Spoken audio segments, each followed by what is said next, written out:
What if everything you thought you knew about Hank Williams' last performance was wrong? For decades, the story of his final stand has been shrouded in mystery, but a crucial detail, the actual air date, has been consistently misrepresented. Prepare to have your understanding of this legendary musician's tragic end completely rewritten.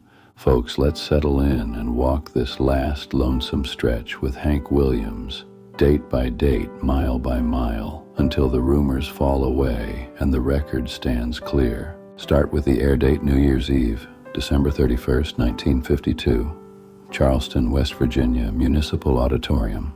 2 shows advertised that night, early and late. That's the bill Hank was selling and the bill fans held in their hands. But the show never happened.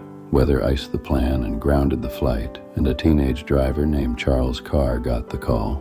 Put Hank in the Cadillac and point the nose north. That decision is the hinge of the whole story. 2 weeks earlier, December 19th, Hank had delivered what most reliable sources agree was his last full, ticketed public concert at the Skyline Club outside Austin. The crowd was thick as cane in a river bottom. The set ran long, and the kid who opened, little Doug Somm, would grow up to be a Texas legend in his own right. From that night forward, you see a man running on grit, medication, and willpower more than health.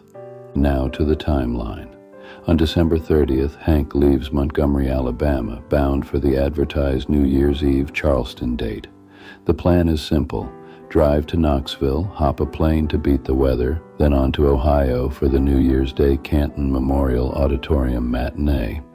But the weather won't play nice. That afternoon flight out of Knoxville turns back, so Hank and Carr check into the Andrew Johnson Hotel about sundown on December 31st. Hank's sick, hiccups, pain, worn thin, and a Knoxville doctor comes to the room, gives him vitamin B12 shots that include morphine. They check out around 10:45 that night. Porters wheel him to the blue 52 Cadillac. Hank is bundled in a blue overcoat and white hat. They're chasing a matinee that starts at 2 o'clock the next day in Canton. Between Knoxville and Bristol, just past midnight, the calendar flips to 1953 while the car hums through the dark. Somewhere on that long Appalachian pull, Bristol to Bluefield to Beckley, Carr grows uneasy. Hank's too quiet in the back seat. A blanket slipped. That arm doesn't bend right when he reaches to tuck it back. In Oak Hill, West Virginia, at a service station and then a small hospital, reality arrives. Hank Williams is gone. The coroner writes heart failure. Later biographers point to a hard cocktail of alcohol and sedatives working on a damaged 29-year-old heart. Either way, the singing stops before dawn. So what about the show, and what about the truth? The Canton posters still shout in red ink. In person, Hank Williams, New Year's Day, with Homer and Jethro and Hawkshaw Hawkins listed below.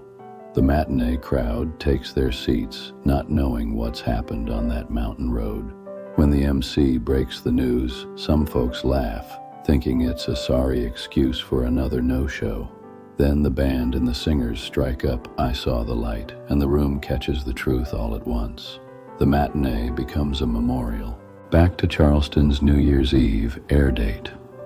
Here's what the folks who booked it say. By about supper time, they knew Hank couldn't make it. The promoter told Carr to skip Charleston and drive straight for Canton so they could honor the New Year's Day contract.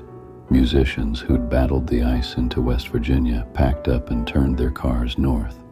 Ticket windows issued refunds. That's the official through line of the night. Now the lore. You'll hear that Hank sang a last hallway hymn to hotel porters, that he died in the Knoxville room and was carried to the car, that an unfinished song lay in his hands. His driver, the only living eyewitness to those hours, spent years swatting those tales like June bugs. He insists Hank left the hotel alive and walking with help, that the last words he remembers were plain as cornbread. No meal, just let me sleep. That's not as poetic as a bedside hymn, but truth isn't obliged to rhyme. There's also confusion over Hank's last performance. Some point to Austin's Skyline as the final full-on stage stand. Others mention a small Montgomery musicians gathering just after Christmas where Hank reportedly sang a few numbers. That benefit, if it happened the way folks remember it, was not a ticketed public show, and the documentation's thin.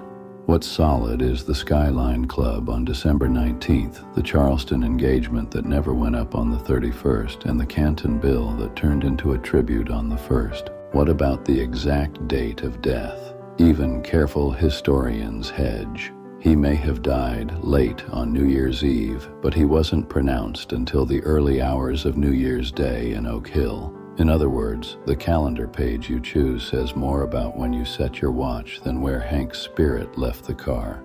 Now let's put the pieces in a clean line. December 19th, Austin, last fully documented public concert, Skyline Club. The set's long and strong, giving folks the full Williams gospel of honky-tonk, heartache, and hope. December 30th, Montgomery, Hank and Charles Carr leave Alabama for the Charleston New Year's Eve shows, the ones advertised for that night. December 31st, Knoxville, afternoon plane attempt turned back for weather, evening check-in at the Andrew Johnson Hotel. Late night checkout after a doctor's visit. The car points northeast instead of east because Charleston is called off. After midnight, January 1st, somewhere between Bristol and Oak Hill, Hank goes still. At Oak Hill, doctors pronounce him dead. The cause is listed as right ventricular heart failure. There's bruising and controversy around the medications in his system and the people who supplied them, but the road leads no further. January 1st, Canton, auditorium doors open for the 2 p.m. matinee that was meant to be Hank's New Year's start. Instead, it becomes his farewell. A bill full of grand old hands sings the prayer he closed so many nights with, and thousands of strangers become a congregation for 3 minutes. So if you're sorting the air date and truth, here it is in one breath. The last advertised performance date was Charleston, New Year's Eve, 1952, 2 shows that were canceled when weather and circumstance shut the door. The last completed concert we can firmly document is Austin's Skyline Club, December 19th, and the last bill he was meant to play, Canton, New Year's Day, turned into the first public obituary. And the legacy, within weeks, Your Cheatin' Heart and Cowliga roll out like letters mailed from beyond. Sales spike, crowds line the streets in Montgomery for a funeral as large as any in Alabama memory. The myths keep sprouting, sure, but that's what happens when a man writes songs that feel like everybody's diary. The duty today is simple. Pin the dates, name the towns, separate the poster ink from the truth, and let the music do the talking.